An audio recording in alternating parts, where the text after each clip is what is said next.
My name is Ladislav Ilčić. I'm the member of the European Parliament. I'm the member of Group of European Conservatives and Reformists.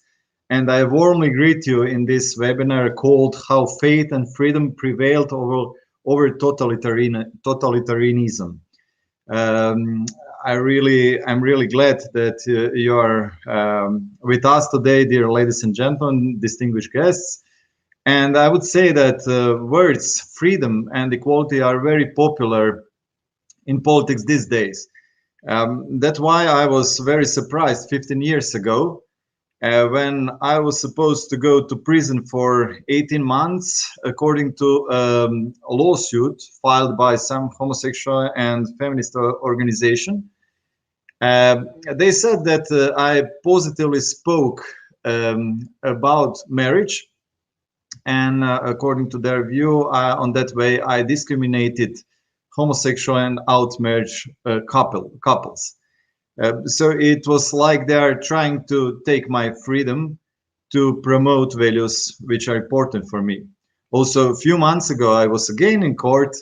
This time, a lawsuit was filed by transgender organization, and they said that I spoke negatively about publicly.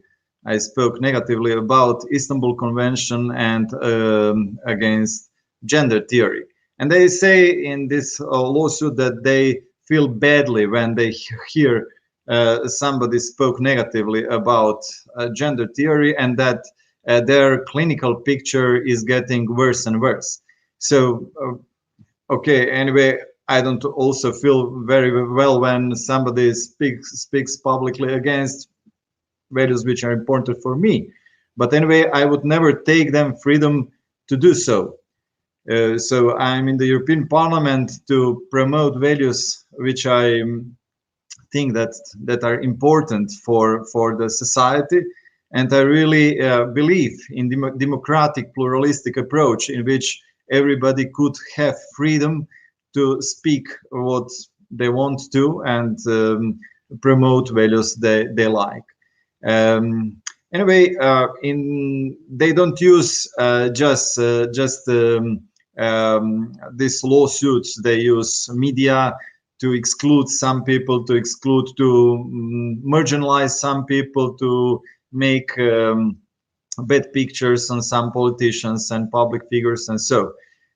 In these moments, a person which is attacked doesn't feel very good. I didn't feel very good also, but I got that lawsuit, so it wasn't so terrible. But in these moments, it's very good to look around, to look a little bit in our history, to see forgotten leaders who built our Europe, and that is exactly the name of a project of ECR Group, forgotten leaders who built our Europe, because historia est magistra vitae, so history is teacher of our lives. And part of this project was a documentary about Cardinal Alojzije Stepinac from Croatia and his suffering and the suffering of Catholic Church during Nazism and communism in last century. We shall hear much more about it from historian, from screenplayer of this documentary. But at the beginning, as I said, I wasn't in prison, but I'm very glad that today we have a speaker who really was. And so he was a dissident in last century before the 1990s. He's an ECR member in the European Parliament from Czech Republic, former Czech Minister of Defense, Minister of Foreign Affairs, Deputy Prime Minister for European Affairs, and Czech Republic Ambassador to the United States.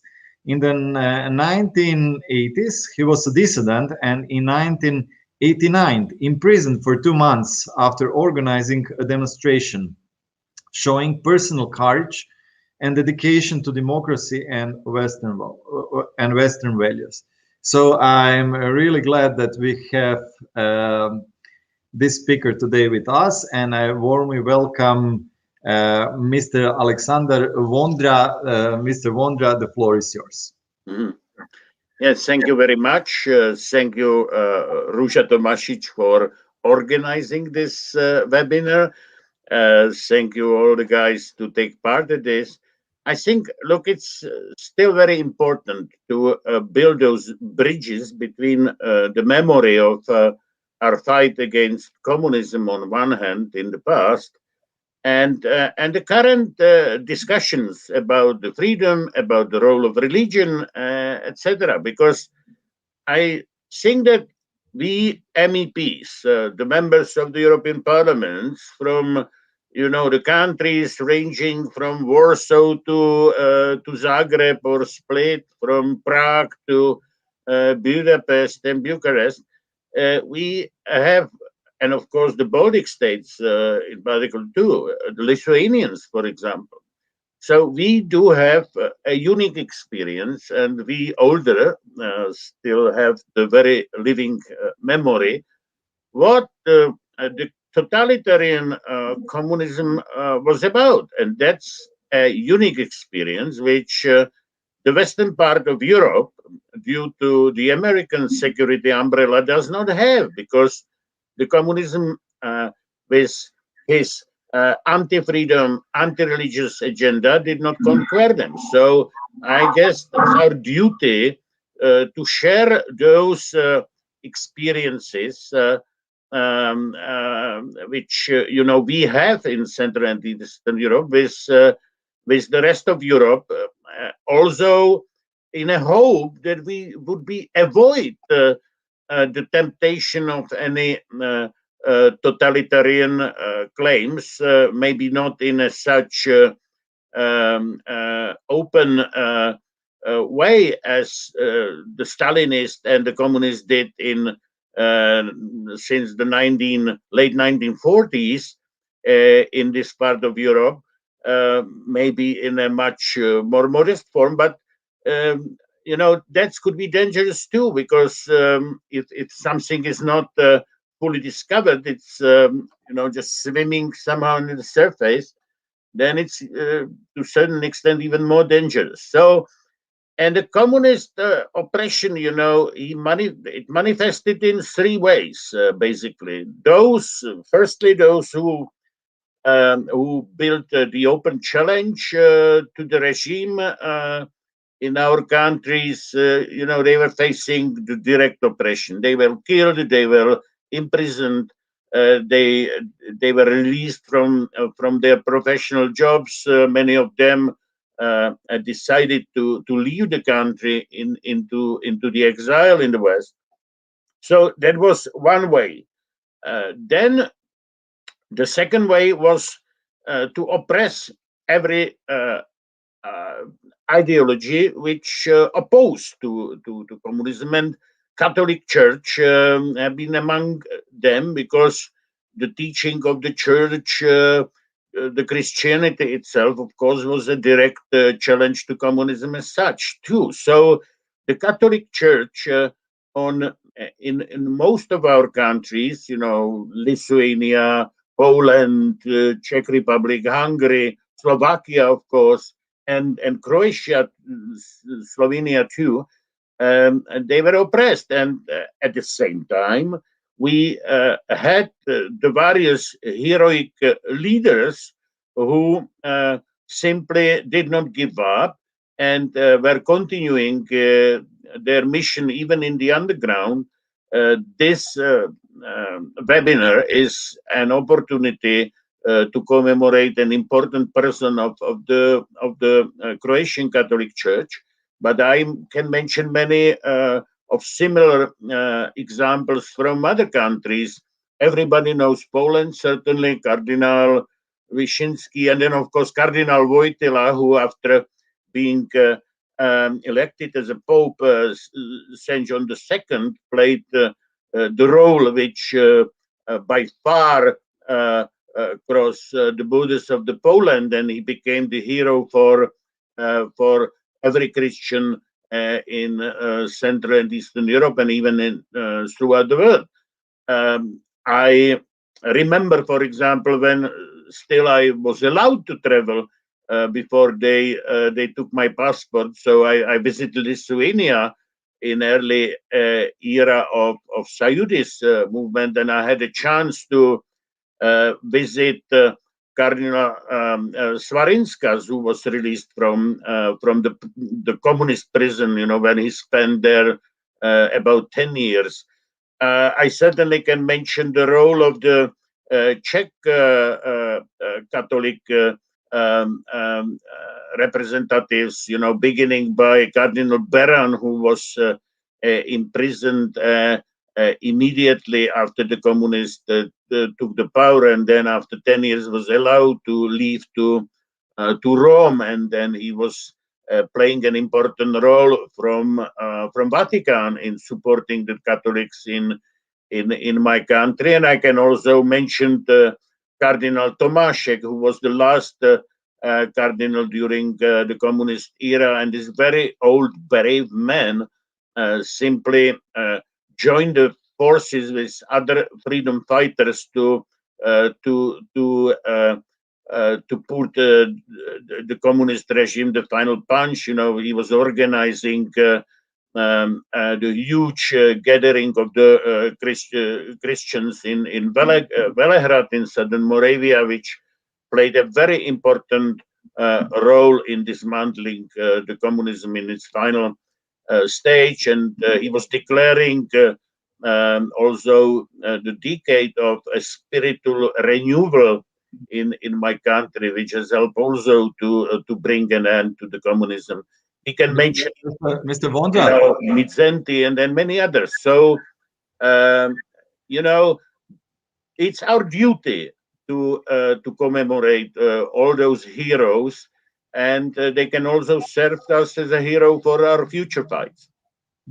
I have to say that I'm jealous to you, because you really met all these important person, and I think that every of them was really interesting person, because such courage, to have such courage in these difficult times, it should have been really good person.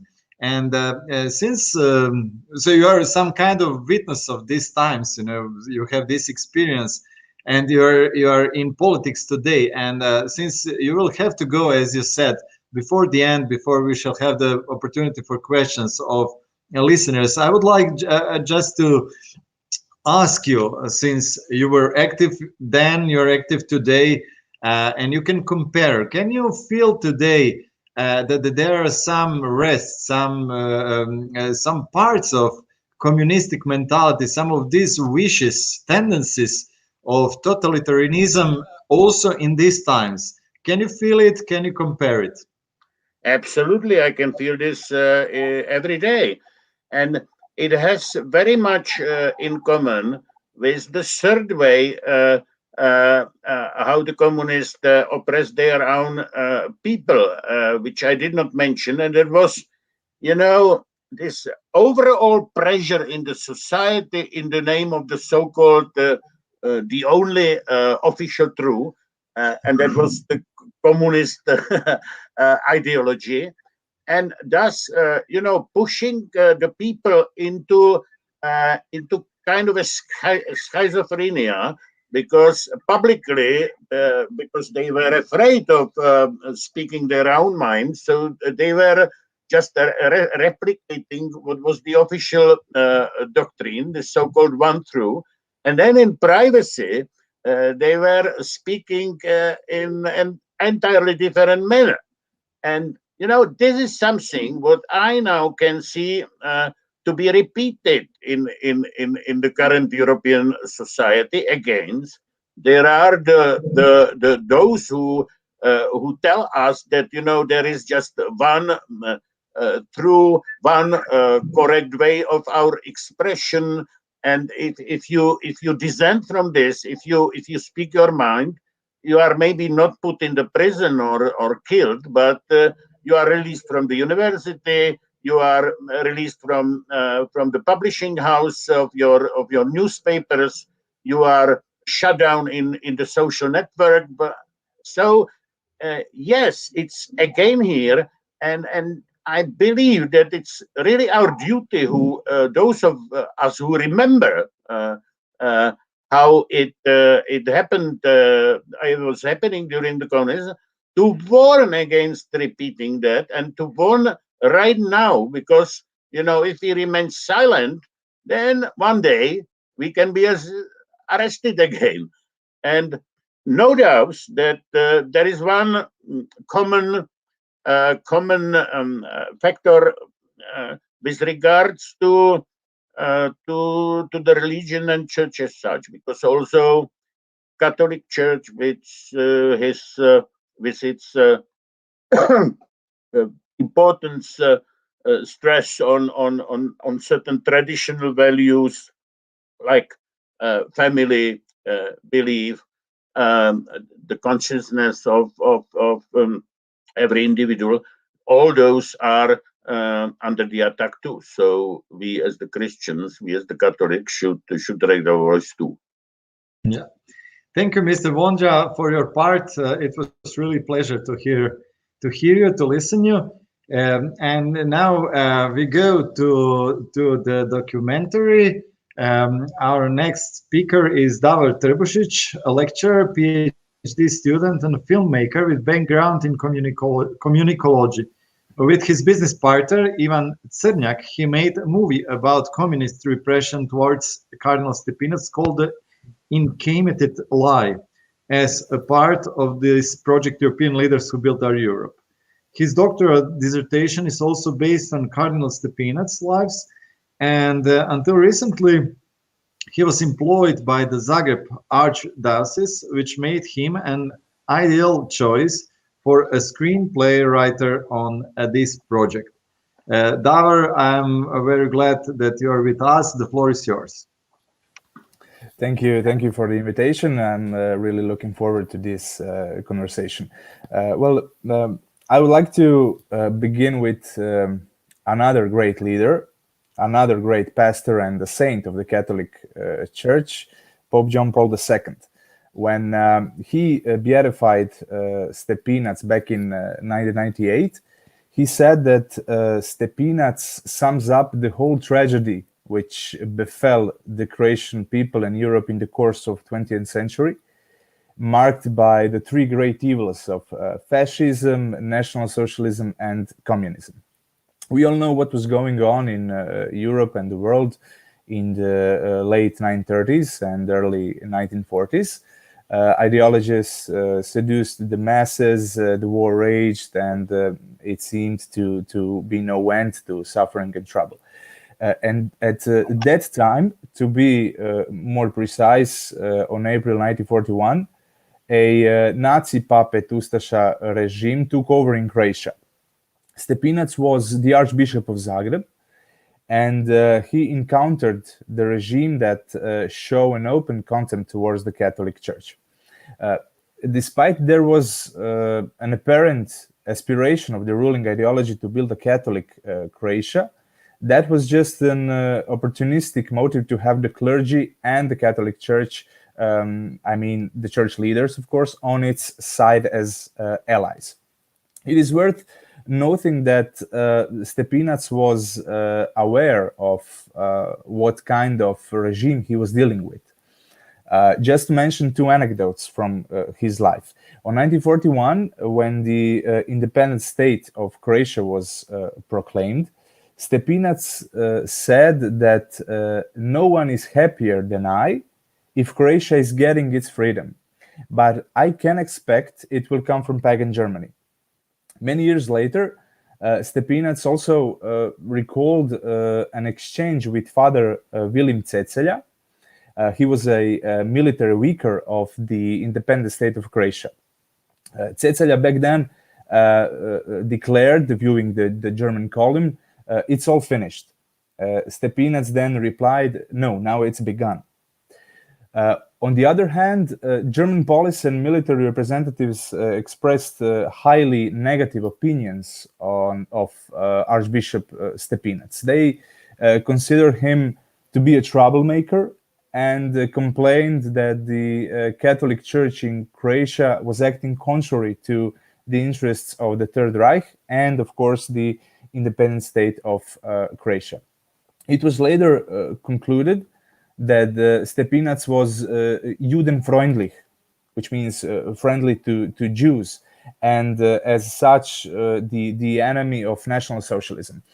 During his sermons, and I think this is very important to say, Stepinac voiced his disapproval of the members of the Ustaše regime and the German military and police officials in Zagreb. That was, of course, interpreted as open resistance. He especially infuriated authorities with a series of sermons in which he openly criticized the Nazi racial doctrine and the activities of the Ustaše regime. And what is also interesting, we can see his condemnation of racial laws even before they were enforced in the independent state of Croatia.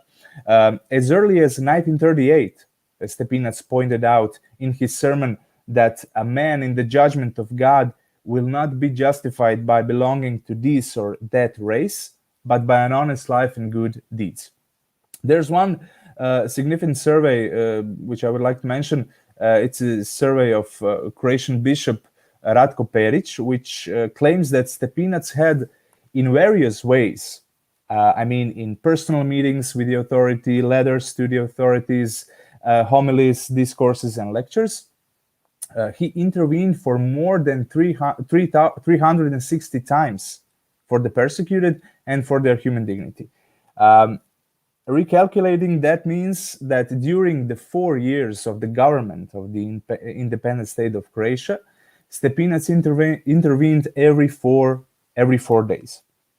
At the end of the World War II, on May the 8th, 1945, the Yugoslav or Croatian partisan movement entered Zagreb.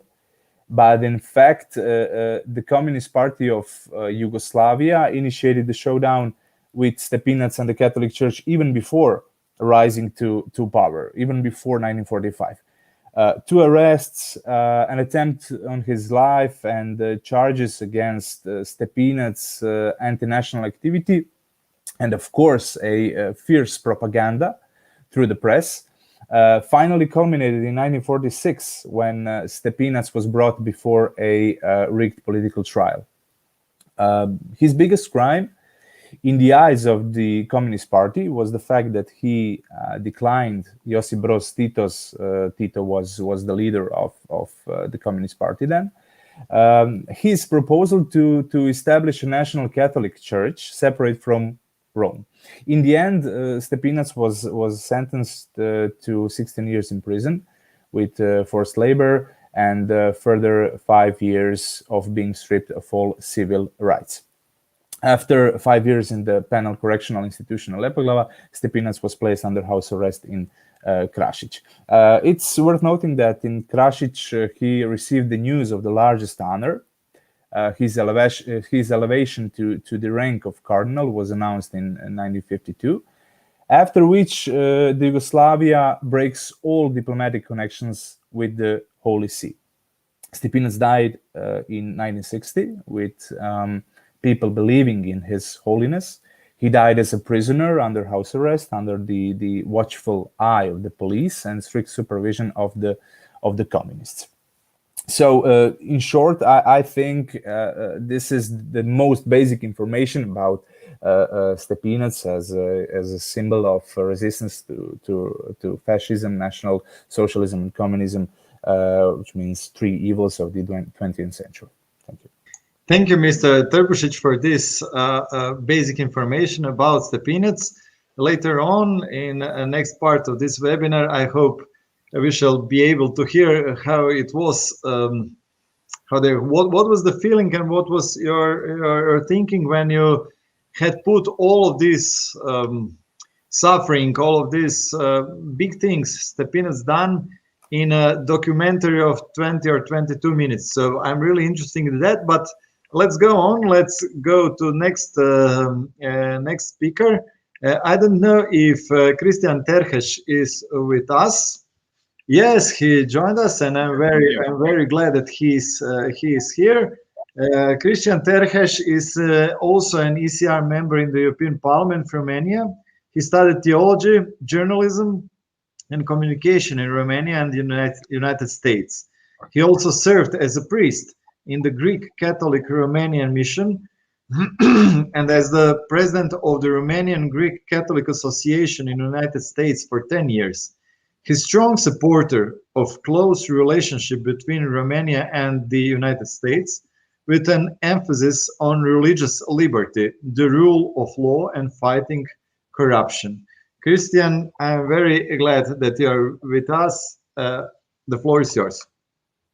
Thank you so much for your invitation, and I have to congratulate you guys for, having this event. I would say because Christian, sorry for interrupting. Yeah. First, I didn't say that at the beginning. I have to say all thanks to Ruža Tomašić, my successor. So she was in the European Parliament before me, and now I came to replace her for the last 3 years, and she and her team began with this very good project. So I have to mention, sorry for interruption, but Ruža Tomašić is the person. Yeah, she's she's a great lady, and she's done tremendous work in the parliament. So I had the opportunity to talk to her a little bit about even these topics. So I'm glad that you're continuing her work. Do you hear me well? Yes, we can hear you. Cool. So I think it's important, especially during this time when we see what is happening in the European Parliament and across EU, to look back at these models of faith, of conviction, I would say, and follow their model, their role model.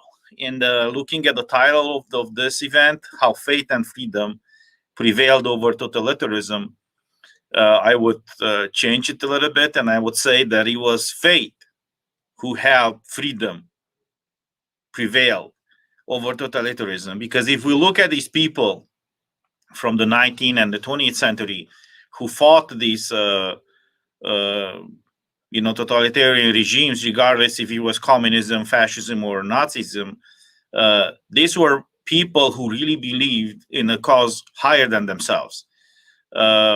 And unfortunately, what we see today in Europe, and I've seen even the reports and the resolutions proposed in the parliament that are pretty much denying, anything related to faith, anything related to religion, to God, to human dignity, like Matic report, slowly is creating an environment where people who are not believing anymore in anything, people that are they don't have a faith, I would say, anymore.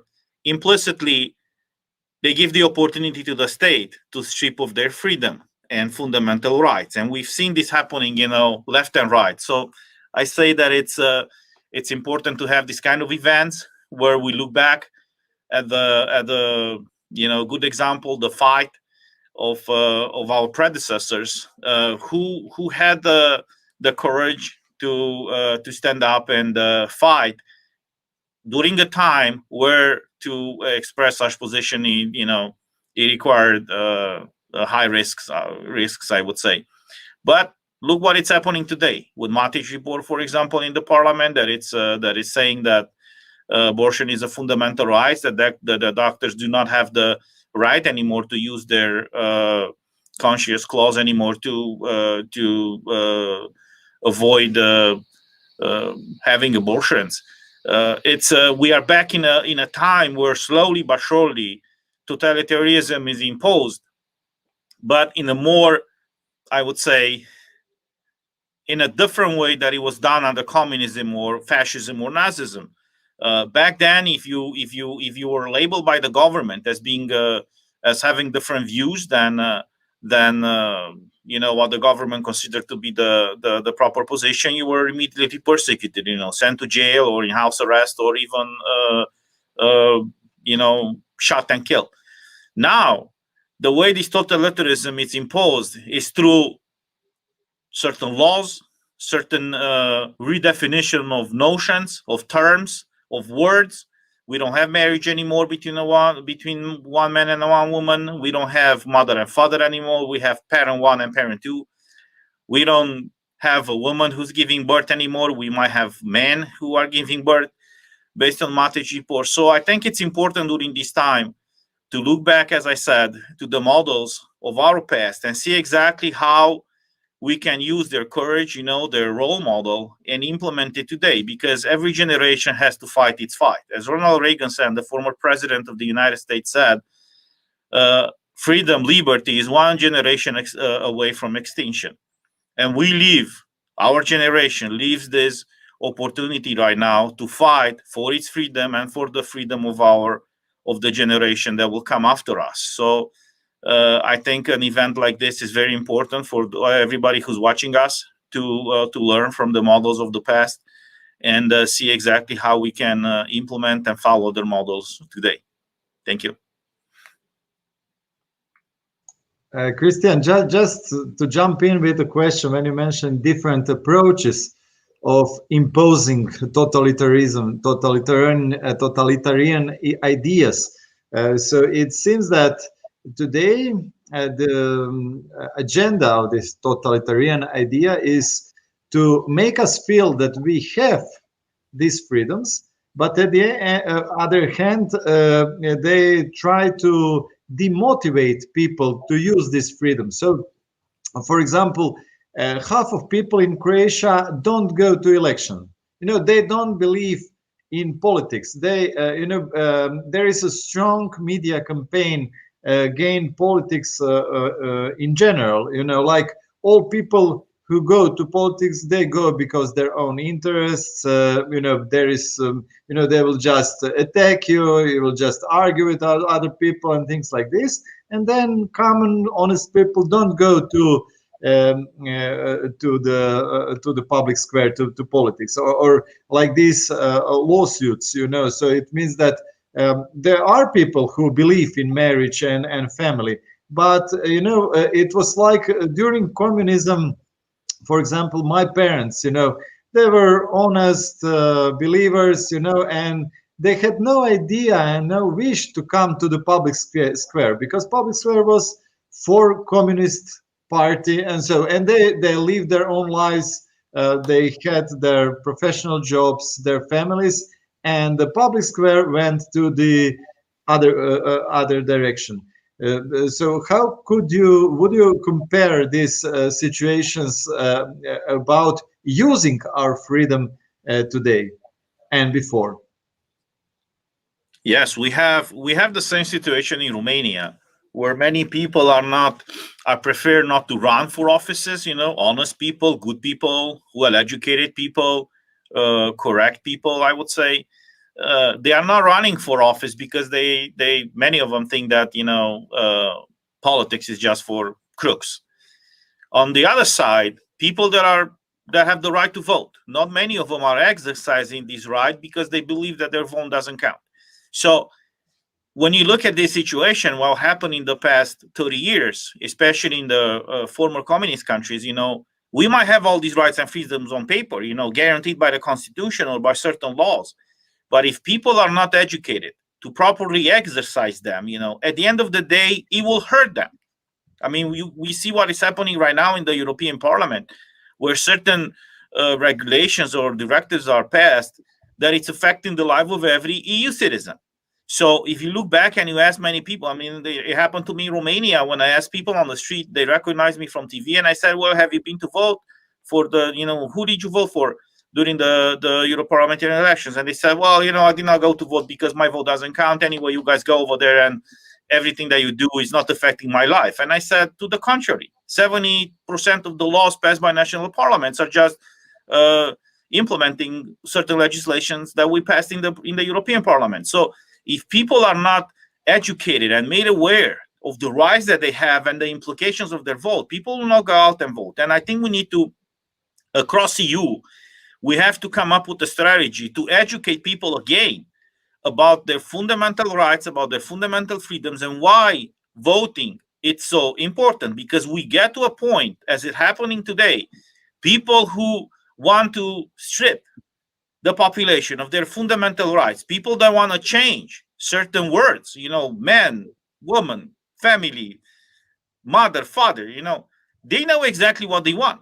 They know exactly what they want, and they go with this plan, with this agenda that slowly it's imposing a totalitarian regime. So it's important for the rest of the people to be made aware of what is happening, how this can be stopped. And this could be done, this could be stopped just by more people to go out and vote for people who at the end of the day will defend their rights and freedoms, in the European Parliament, for example.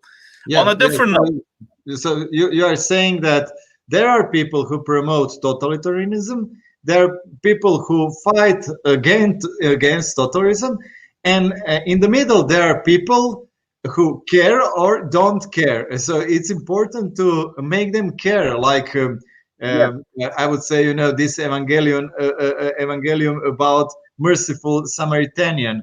So Exactly. when Jesus speaks about him, as a negative example, Jesus uses a priest and a Levite. So important people in those times. But they avoided this wounded man. But the merciful Samaritan also didn't went this way because he wanted to help wounded man. He didn't even know that he will meet this wounded man. But at the end, he really helped because he did what is needed to be done and not what he wanted to do. He had his mission, other mission, why he went on this road. But at the end, really, it's important that in the middle, all these people realize that they should care about the society and they should care about what is going on. Because if we have lazy people, if we have people who are not active, then we are in real problems. But I want to add something else here. See, if you look historically, how the idea of fundamental rights and freedoms evolved over centuries, and how they were mentioned, in different treaties and universal declarations and conventions and things like that. At the core, they are based on this Judeo-Christian idea and belief that we are all created by God in His image on one side, and on the other side that we were redeemed by God. So the fight for freedom over centuries were based on the fact that people believed that they have certain inherited fundamental rights that they were not received from the government but from God. The problem nowadays, why so many people willingly and openly prefer to renounce, I would say, to even ignore their fundamental rights and freedoms and allow the state to take these rights and freedoms away from them, is because they don't believe in these Christian values anymore. So if you don't believe that you are created by God, if you don't believe that you have certain fundamental rights that the state cannot take away from you, the role of the state is to guarantee these rights for you and of you, then we end up in a situation like we are today, or as we were under communism. I was 11 years old when communism collapsed in Romania, and I still remember those times. The Marxist ideology states that people do not have inherited fundamental rights. All the rights are granted by the government, and when the government believes that you have too many rights or you don't deserve these rights anymore, the government has the right to take away these rights from you. So we need to understand the crisis of the past, the mistakes of the past, to understand what is the source of these fundamental rights, and make sure that our generation and the following generations will be aware of them. Otherwise, we might have these rights on paper, guaranteed on paper, but as a matter of fact, by the fact that people will not be aware of the source of these rights, people will willingly want to use this right. Yeah. Thank you for this. And I think that today people are too much afraid of suffering, and that is also the reason why we have to look back. What was really the suffering of people? What we have today is not that kind of suffering the people during communism and fascism and Nazism had. So we have one more important guest here. His name is Mario Jareb. He has PhD. He's a Croatian historian and researcher employed by the Croatian Institute of History. He's an expert on Ustaše movement and independent state of Croatia, author of several renowned books, numerous papers, and also co-author of textbooks for elementary and middle schools. He received his MA degree from Central European University in Budapest and was a Fulbright scholar at the Indiana University. Mario, it's, as I said, Historia est magistra vitae. What can we learn from Cardinal Stepinac and people in communist time? Hello, everybody. I would say that we can learn a lot, but obviously many people are not learning, so that's a problem. As a historian, of course, unlike my predecessors, I'm going more to the past, to the beginnings of communist totalitarian regime in Croatia and actually all over Eastern Europe, and would say that in the core of any totalitarian ideology or regime, there is a desire to secure complete control over society it is ruling. And these regimes and ideologies, communist ideology, I'm talking about at the end of the Second World War, and today we can also see that there are some tendencies also in Europe in a more sophisticated way to impose something like what was going on in Eastern Europe at the end of the Second World War. Specifically, the main idea behind this totalitarian ideology, I mean communist ideology, is so to impose complete control or total control over entire society, to transform that society along its ideological lines, and to get not subjects who are obeying rules and orders, but to transform them into believers, into followers, just as religion is having believers. So we can also talk about communism, communist ideology, also as a political religion. So some political scientists are talking about that in that way. So in order to accomplish all of these goals, you need to remove all of the obstacles, to remove all of those groups within society who may be or who are opposed to your goals. So after they ascended to power in Croatia from fall 1944 to spring summer 1945, they started to or they initiated all of these moves to crush, to suppress all of these groups that were standing on the way of gaining total control over the society. It's interesting to say that still in 1944 they had how to say, a real enemy on the other side. So independent state of Croatia, Ustaše regime, Third Reich. But since it was more or less obvious already, for many already in 1943, especially for everyone in 1944, that the Axis, the independent state of Croatia, are going to disappear sooner or later with the victory of the Allies. So they turned their views or their concerns to some other groups that could become obstacles to their goals. So already in 1944, communist regime that was in building in Croatia and in former Yugoslavia, actually decided to, eliminate these other groups that were not compromised with the cooperation with Ustaše or with the Third Reich. So the main enemy, in their views, became Catholic Church, and also many members of the Croatian Peasant Party, so dominant Croatian party between two world wars.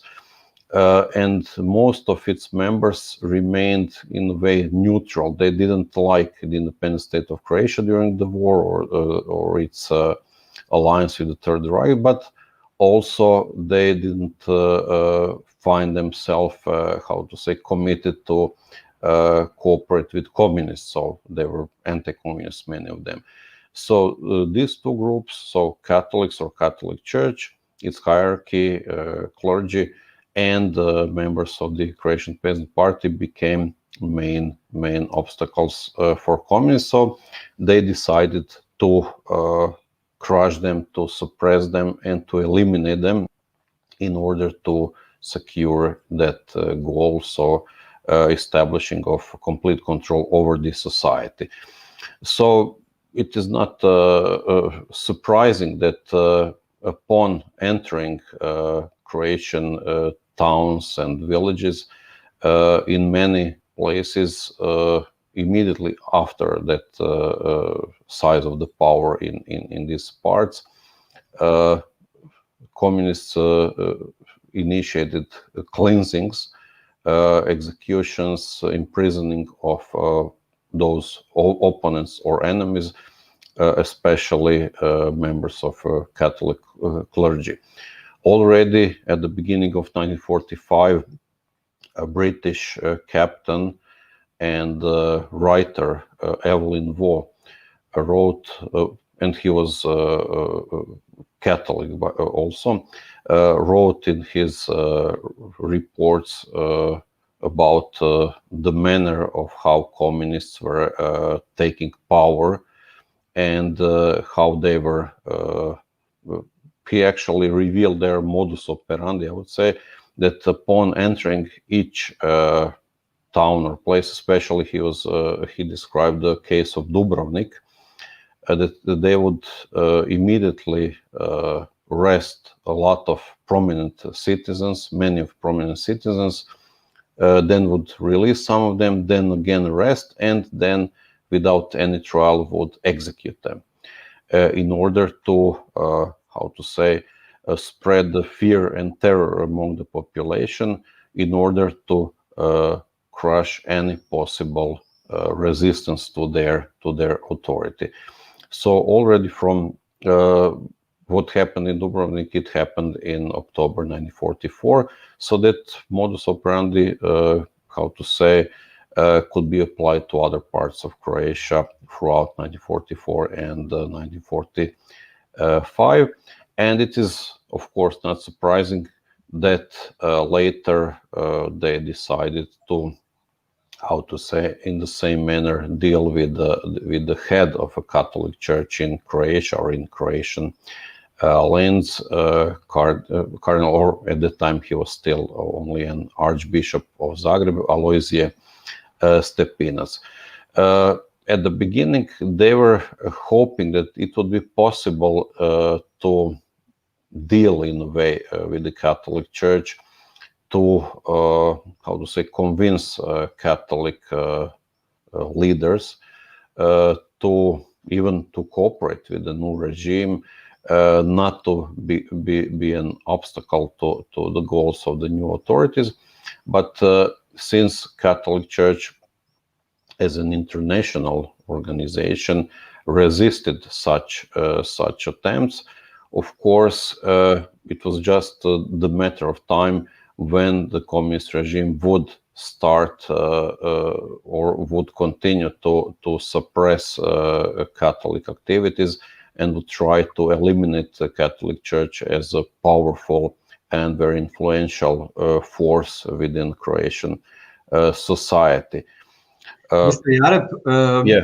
I will have two questions for you, but first I would first thank you for this part, and invite the listeners of this webinar to put their question if they have any question. But then I would have two short questions for you. So first one is, I went to school during Yugoslav times, in elementary and secondary school, and we learned in school that Cardinal Stepinac was a collaborator with a Nazi regime. On the other hand, now we hear that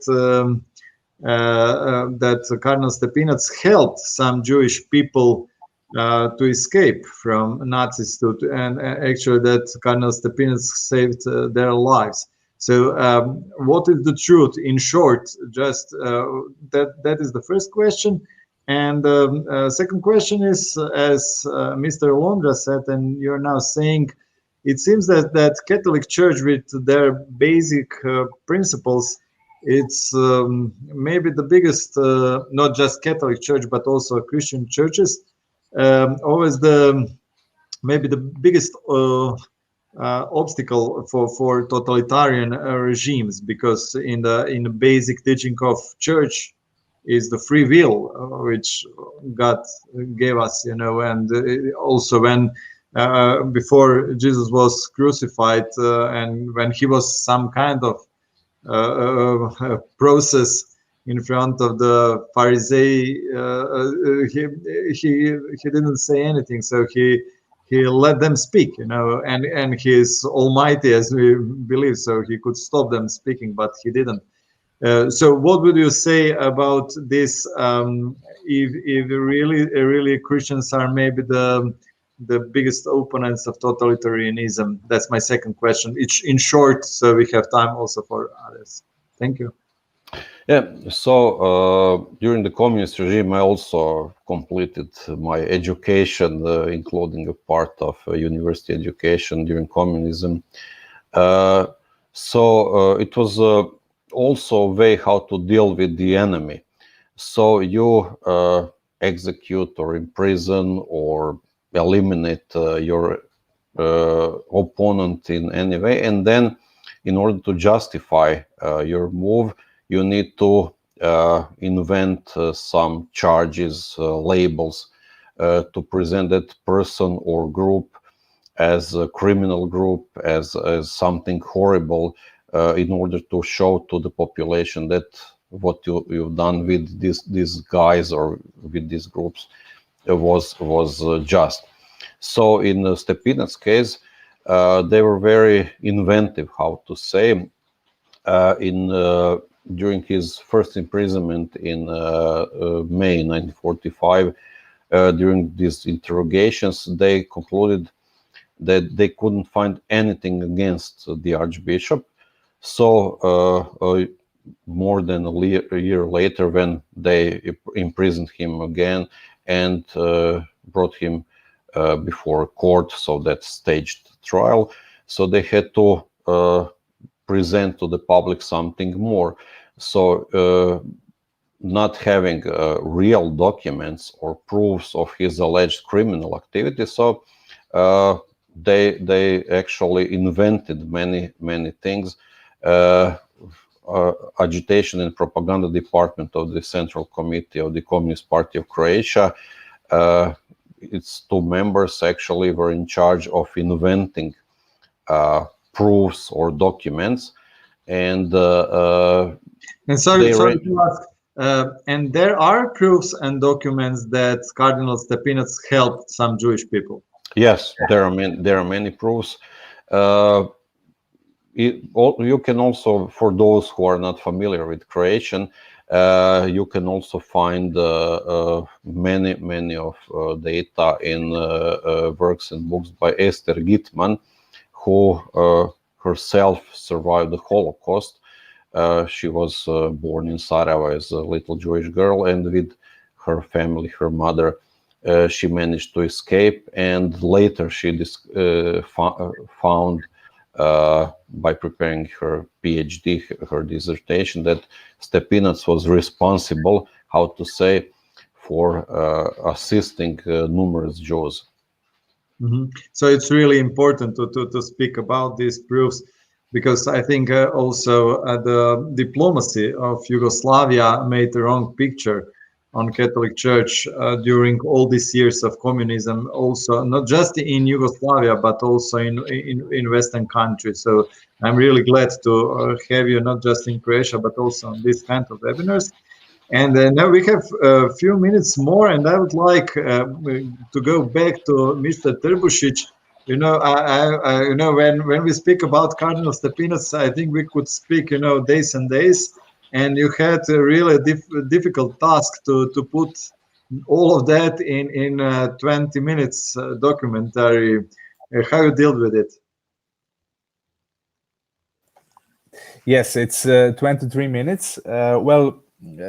We were, my colleague Ivan and I and the whole production, we were immediately aware that we have a demanding and challenging job ahead of us, because filming anything about Stepinac's life is not an easy task.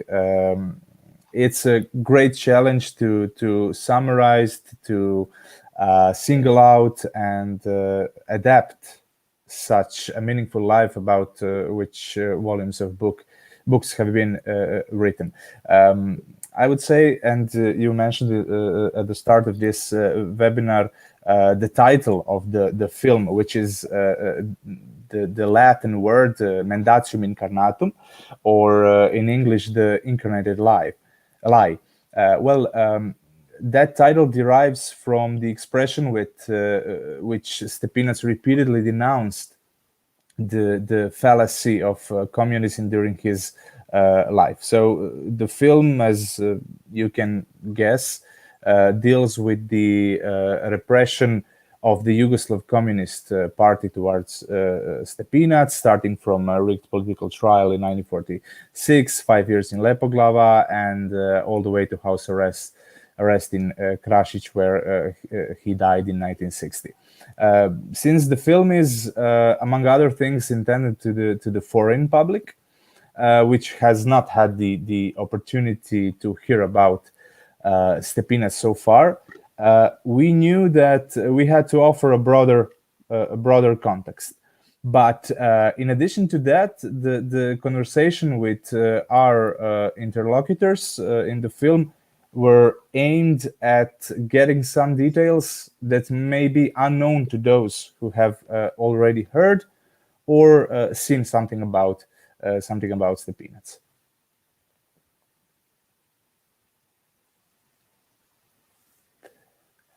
You have to unmute yourself because I can't hear you. Oh, thank you. So, Mr. Trbušić, Mr. Jareb, Mr. Wandra, Mr. Terkesh, I really want to warmly thank you for this webinar.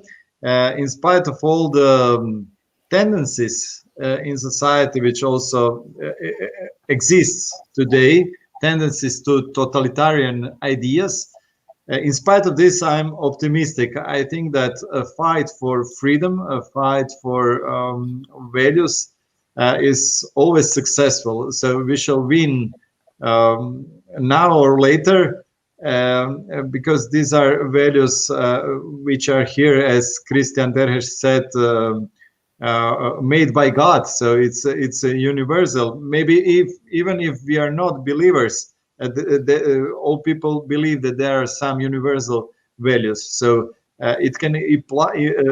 These values can apply to all people. So I'm optimistic, but also I think that it's very important to speak about this, to speak about the history, to speak about proofs which were hidden to society. And that's why I really want to thank you, not just you, but on this way I want to thank you, Ms. Ruža Tomašić, and above all I want to thank Cardinal Alojzije Stepinac, who was inspiration for all of us. And at the end, as I say hello to all of listeners, I would like to invite you to stay for a minute or two to see some scenes from documentary. Thank you and goodbye. Thank you.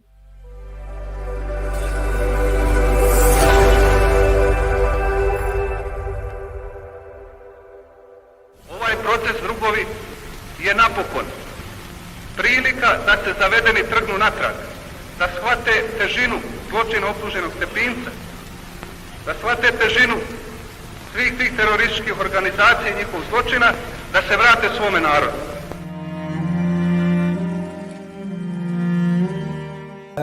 Mislim da je blaženi Alojzije Stepinac prije svega dar. Ta njegova nepokolebljivost, beskompromisno, dakle ustrajanje na načelima. To njegovo pouzdanje u Boga, ljubav prema katoličkoj crkvi bez presedana. Njegova osobnost je doista nevjerojatna.